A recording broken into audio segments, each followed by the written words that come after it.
그럼 시작하도록 하겠습니다. 요한복음을 제가 선택한 사연은 제가 요한복음을 말씀을 듣고 제가 교회 안에 살아났거든요. 그래서 그 요한복음이 사도 요한의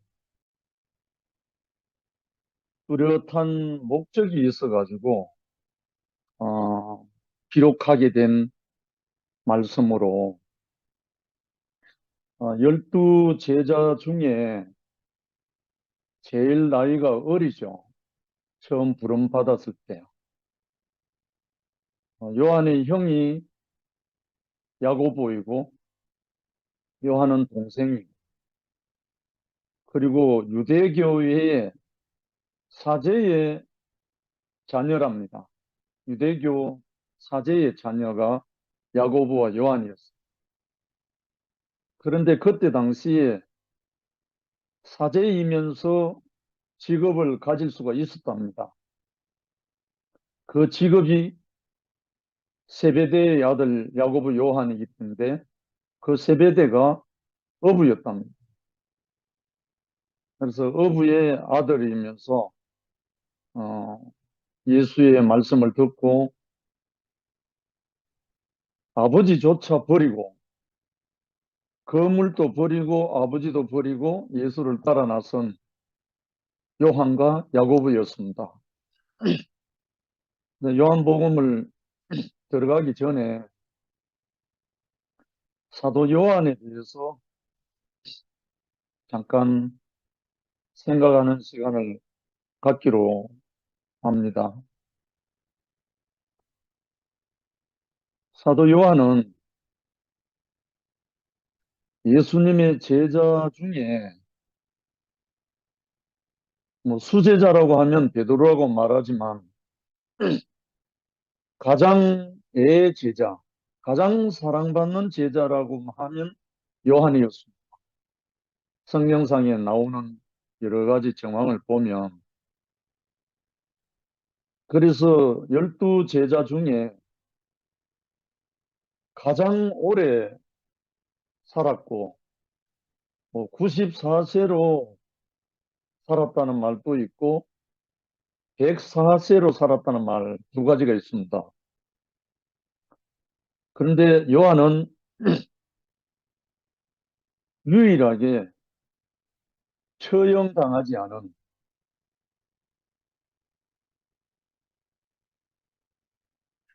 제자였고, 마지막에 예수님이 십자가에 달려 있을 때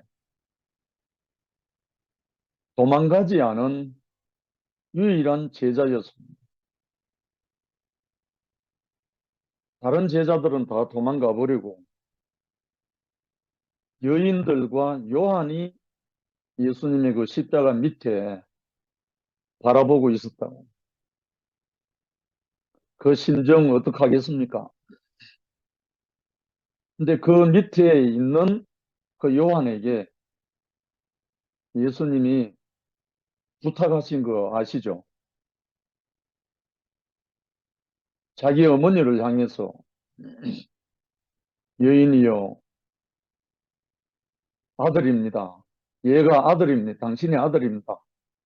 자기 어머니에게 요한이 당신의 아들입니다라고 부탁을 합니다. 요한이고. 그 다음에 요한에게는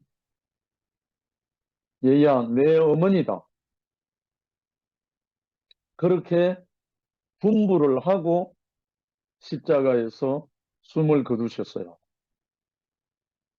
그래서 요한은 예수님의 가장 사랑받는 제자이기도 했지만 예수의 어머니 마리아가 살아 있는 동안 모시게 된 제자입니다. 요한이 예수의 어머니와 그 제자들을 많이 마지막까지 공양을 했다는 역사가 있습니다. 그리고 이 요한은 그 형 야고보와 함께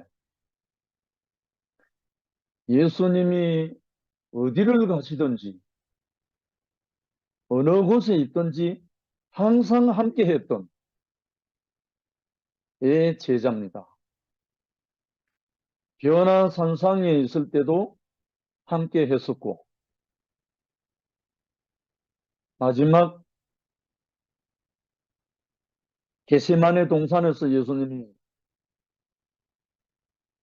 땀방울이 핏방울 되도록 기도할 그때도 함께 있었던 제자입니다. 그래서 요한이 기록한 성경 말씀들을 보면 마태, 마가, 누가, 요한이 기록한 그 내용하고는 완전히 다릅니다. 가장 먼저 쓰여진 마가복음부터 마태, 누가, 여기에는 공적인 서술식으로 되어 있잖아요. 성경이 기록 위주로. 그런데 요한은 예수가 하신 말씀 중심으로,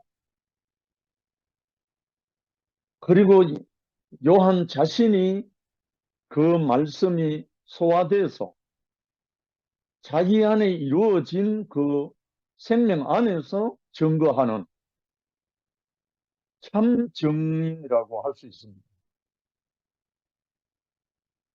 그래서 요한이 기록한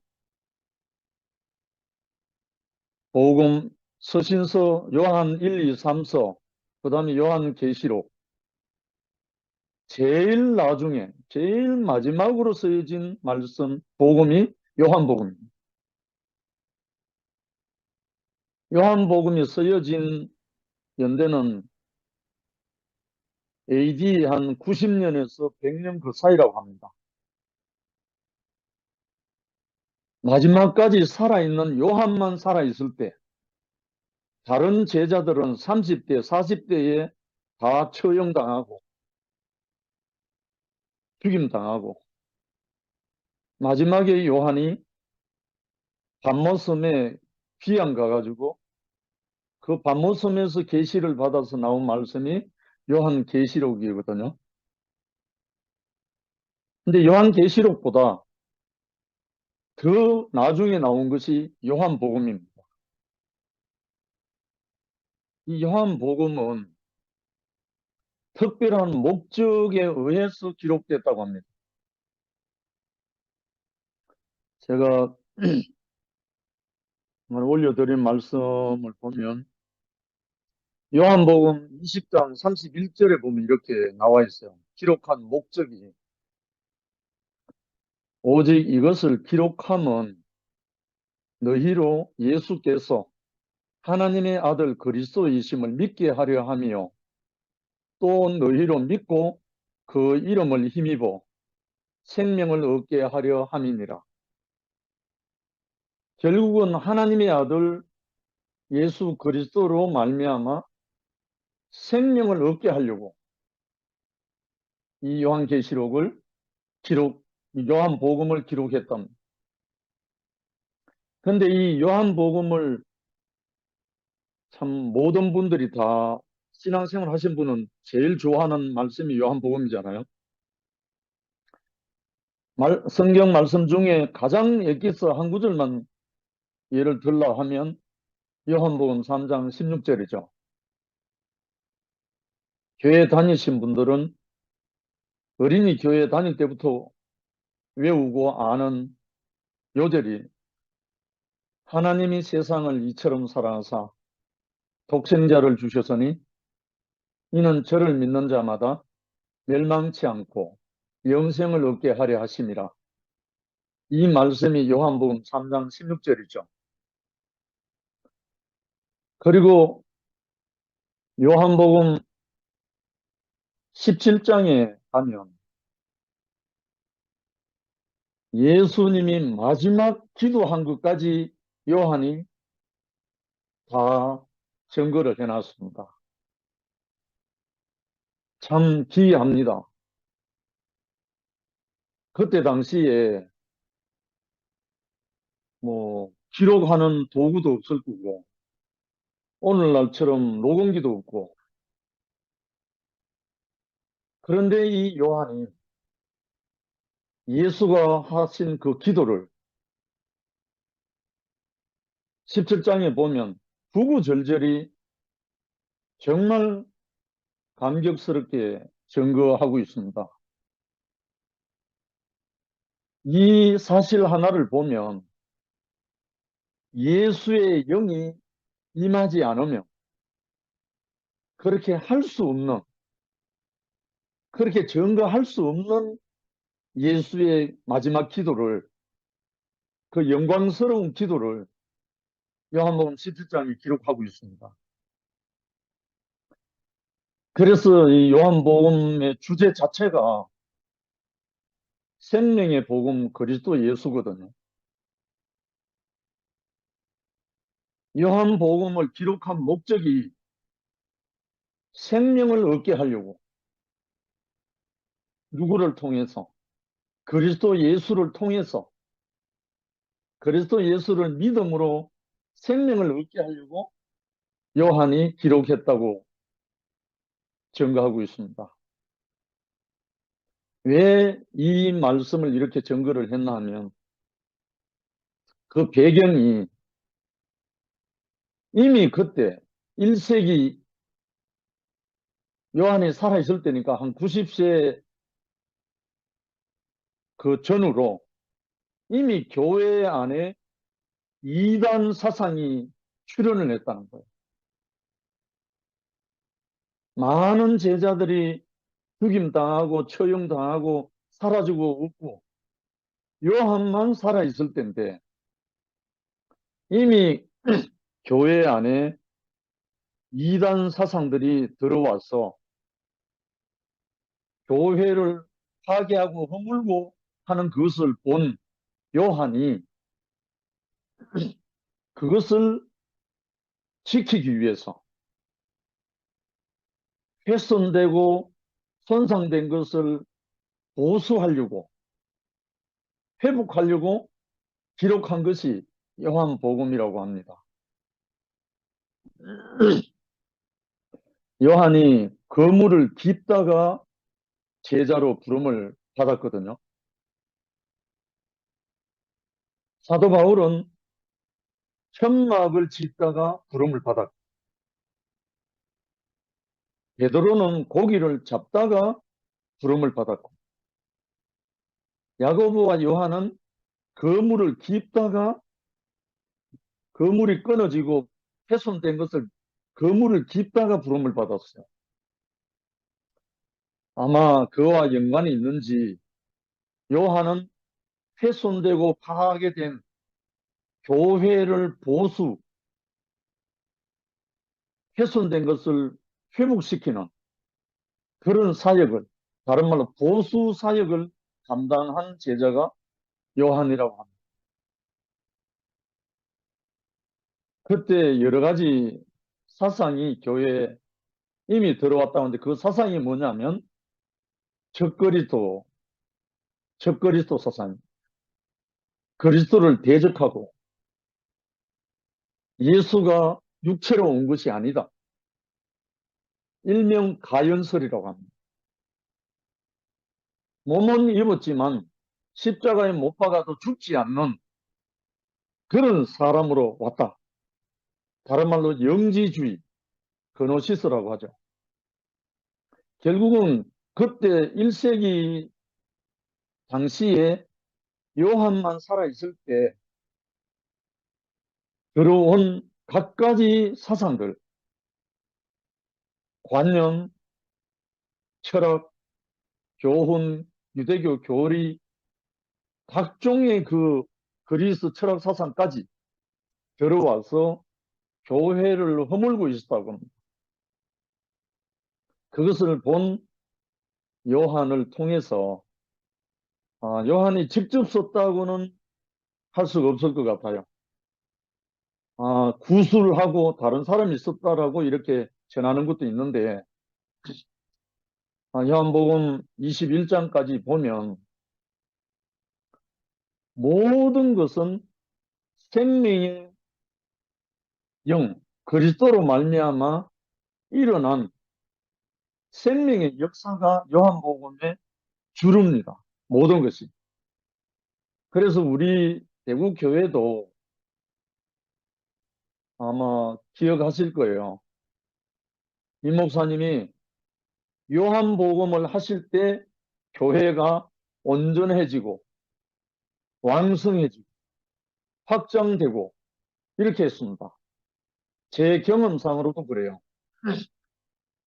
목사님이 요한복음을 하신 후 나온 책이 생명의 목장 그리고 부활생명 그 두 가지입니다.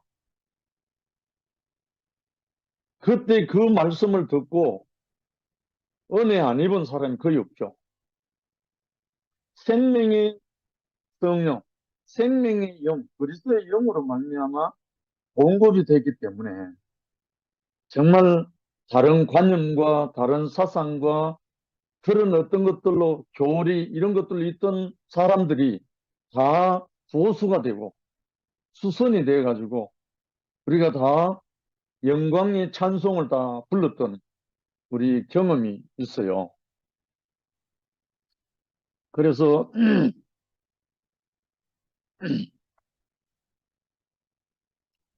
요한 복음을 제가 시작하는 마음이 제가 이 요한 복음을 목사님을 통해서 들으면서 그 요한 안에서 그리스도 예수를 만났거든요.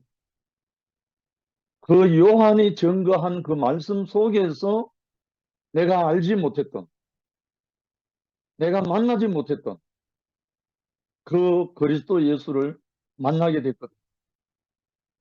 그래서 그때부터 저는 이 요한의 어떠함처럼 나 자신을 주께 드리겠다. 이런 마음이 다시 일어나게 됐었습니다.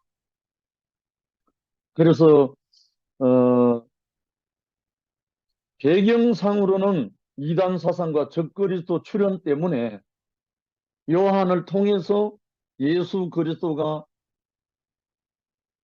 메시아이고 생명의 주고 부활의 주고 진리의 영이라는 것을 증거한 그 복음서지만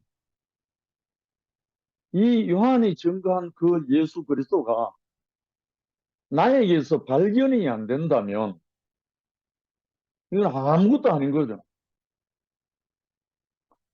요한이 요한복음서를 쓴 것은 자기가 예수를 만난 후 그 그리스도가 요한 자신 안에서 살아났기 때문에 이렇게 복음서를 기록하게 된 겁니다. 분명히 요한이 기록을 했는데 구술을 해서 다른 사람이 대피를 했는지 모르지만 요한에 의해서 기록된 요한복음서인데 그 내용으로 보면 그반 예수가 하신 말씀으로 거의 되어 있습니다. 그러니까 요한하고 예수하고 따로가 아닌 거예요. 요한 안에서 그리스도가 나타나고 예수 안에서 요한이 나온 거죠. 그러니까 이 관계가 그야말로 신랑과 신부 관계로 배필의 관계로 몸에 건축되는 그 일로 발전이 된 거잖아요. 그 다음에 그 요한복음의 중심은 생명과 건축입니다. 이 생명이 나아지고 양육되어지면 몸된 교회가 건축이 된다는 거예요. 생명이 자라면, 생명이 자라면, 성숙하면 다시 생명을 낳게 되잖아요. 결국은 그리스도가 장성해서 그 생명을 잉태하고 나아지면, 확산되면 몸이 나오잖아요. 다른 말로 교회가 나오잖아요. 그리스도가 나아지고 그것이 확산되고 건축이 되면 그 건축된 몸이 교회니까. 결국은 요한복음의 그 중심은 생명과 건축으로 드러납니다. 그리고 지금까지 대구 교회 안에서 지나온 그 과정도 이 요한복음을 위엘레 목사님이 3번 말씀하셨어요. 1980년대 한 번 하고 1991년에 한 번 하고 고참이 2011년에 한 번 하고 이렇게 3번이나 말씀하셨는데 한 번 말씀하기 시작해서 몇 년 걸렸나 하면 3년 이상 다 걸렸어요. 정말 그때 우리는 생명의 영으로 충만했죠. 우리 모두가 참 찬송이 끝나지 않았죠. 왜냐하면 그 생명의 영으로 말미암아 말씀으로 공급이 됐고 우리 형제 자매들이 다 건축이 일어났으니까요. 그 말씀을 듣고 저를 포함해서 우리 환경년 아브라함을 통해서 울산교회가 그때 건축이 되고 일어났거든요. 정말 지나온 그 은혜의 시간을 돌아보면 이 요한복음이 얼마나 우리 예수 그리스도 안에 있는 모든 사람들에게 생명의 풍성함을 누리게 하고 또 먹고 마시게 하고 그렇게 공급이 되었는지 모르겠습니다. 그래서 오늘은 개략적으로 그 사도 요한이 왜 요한복음을 기록했는지 그 중심은 또 뭐였는지 그리고 요한이 어떻게 선생님이신 주님이신 그리스도 예수로 말미암아 전 인생을 그리스도와 한 몸이 되어서 드려졌는지 그것을 묵상하고 오픈하는 시간으로 잡았습니다. 그래서 이 요한의 사역이 이 생명이 응하는 사람마다 이 생명이 만져지는 사람마다 요한처럼 우리도 예수를 신랑으로 우리는 그의 영광스러운 신부로 사라지게 하는 그 생명의 영이 흐르는 것이죠. 그래서 함께 이 공급이 되고 함께 나누어지면서 함께 갖기로 하고요. 이것이 뭐 얼마 만에 끝날지는 모르지만 이 요한복음을 통해서 우리 형제 자매들의 상처받은 마음과 많은 훼손당한 그 모든 것들이 회복되고 보수되고 또 위로와 격려가 되기를 간절히 소망하는 마음으로 시작하는 마음입니다. 오늘은 이런 마음을 갖고 제가 시작을 하게 됐고요. 그동안에 제가 수요 모임의 말씀을 나누다가 중단하게 됐잖아요. 몇 개월 흐르는 동안에 많은 생각이 참 밀려왔었습니다. 그래서 우리 각 부인에게 많은 꾸중도 듣고 참 시간들을 보내면서 한 사람 한 사람 어느 누구 한 사람 귀하지 않은 사람이 한 사람도 없는데 우리가 서로 돌아보고 격려하고 참 요한의 마지막 고백처럼 오직 그리스도 그 한 사람 안으로 우리도 사라지면서 건축되는 그 시간들이 되기를 바라는 마음이고요. 일명 제가 우리 곽 부인에게 실망하지 않도록 각서까지 쓰고요. 시작을 합니다.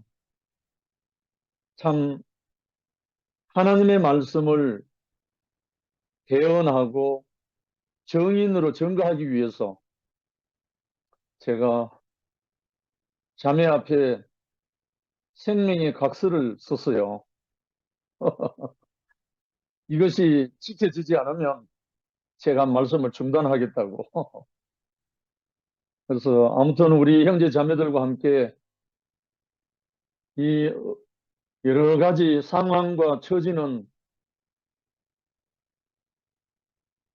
어려울 수도 있고 상황이 그렇지만 하나님의 말씀이 우리에게 공급되는 한 그리스도의 영으로 말미암아 우리에게 이 생명의 말씀이 공급되는 한 우리는 하나님의 성전이 되고 하나님의 처소가 되고 또 그리스도의 몸된 교회가 되어서 하나님께 영광이 될 걸로 저는 믿습니다. 그래서 우리 모든 형제들과 함께 공급하고 나누는 금요일 이 시간이 되기를 소망하면서 감사드립니다. 주님을 아멘. 찬양합니다. 아멘. 아멘. 우리 지영이 아멘.